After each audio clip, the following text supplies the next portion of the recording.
এই বিল্ডিং এর গেট, সামনের গেট ভাঙা চলে গেছে। এবার রাস্তা দেখলে ওদিকে যায় ভিডিও করতে পারবে। নতুন রাস্তা লাগাইছে।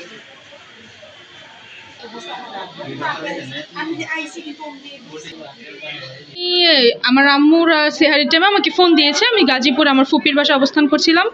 তখন জানায় যে এরকম কিছু একটা হয়েছে। আমি সকালে এসে তারপর দেখলাম যে আমার বাসার পরিস্থিতি খুবই খারাপ। জানালার ঠাই, বেলকনির ঠাই সব কিছু ভেঙে আমার আম্মু আমার ছোট ভাইয়ের গায়ে পড়ছে। গায়ে লেপ থাকার কারণে তারা বেঁচে গেছে। আল্লাহ রহমত, আল্লাহ তাদেরকে হায়াত দিয়েছে। এখন যে আমাদের জীবনের কি হয়ে যেত আজকে, আমরা মানে কোনো এগুলো দেখে এখন মাথা ঘুরাচ্ছে যে কি থেকে কি হয়ে গেল। আমি তো জাস্ট পাগল হয়ে চলে আসছি। অ্যাকচুয়ালি এটা কীভাবে, এটা সিলিন্ডার না, এখানে কোনো সিলিন্ডার নাই, ওনারা লাইনের গ্যাস চালাচ্ছে।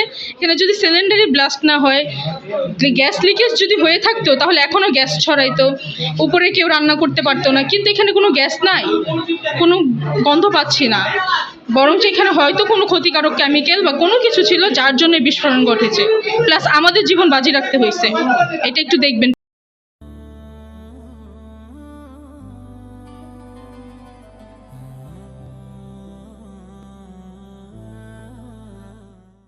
এখন আপনারা তো দেখেছেন ওই কোনায়, যেই কোনায় মানে যেই রুমে গিয়েছেন বা যেই দেওয়ালটা ধসে পড়ছে। তো আমরা যে ধারণা করতেছি যে গ্যাস 10টা সিলিন্ডার যদি অনেক ব্লাস্ট হইতো এত ক্ষতি হইতো না।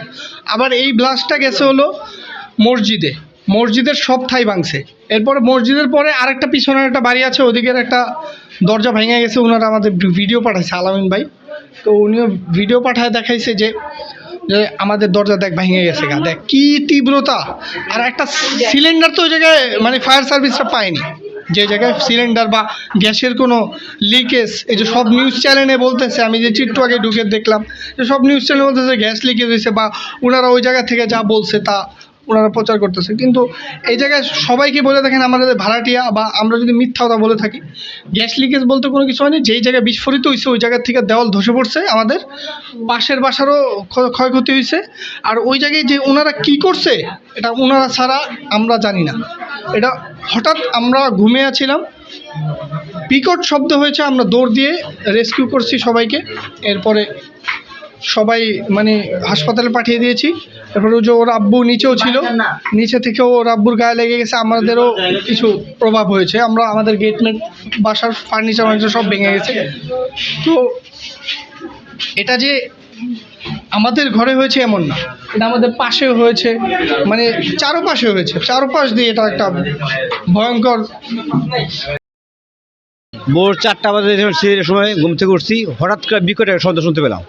শব্দ শুনতে আমরা এলাকার লোকজন মোটামুটি অনেক লোকজন আসলাম যে শব্দটা কোথা থেকে আসলো। পরে আমরা অনুসন্ধান করলাম এই বিল্ডিং থেকে শব্দটা আসছে। এই শব্দ আসছে বিধা আমরা আসলাম, বিল্ডিংয়ে এসে দেখলাম যে বিশ্রী গন্ধ আর ধোঁয়া। আমরা কোনো আগুন দেখিনি। তো এটা কী কারণে হয়েছে, কীভাবে হয়েছে তা এখন আমরা বুঝতে পারিনি। এখন এটা যদি প্রশাসন যদি দায়িত্ব নেয়, ওনারা যদি বাড়ি করতে পারে, ওনারা বাড়ি করতে পারবে। আর এটার ভিতরে মনে করেন যে কী এমন শব্দ হয়েছে যে শুধু এই বিল্ডিং না, যে বিল্ডিংয়ে হয়েছে ওই বিল্ডিং থেকে আশেপাশে বিল্ডিংয়ে তার চেয়ে বেশি ক্ষতি হয়েছে।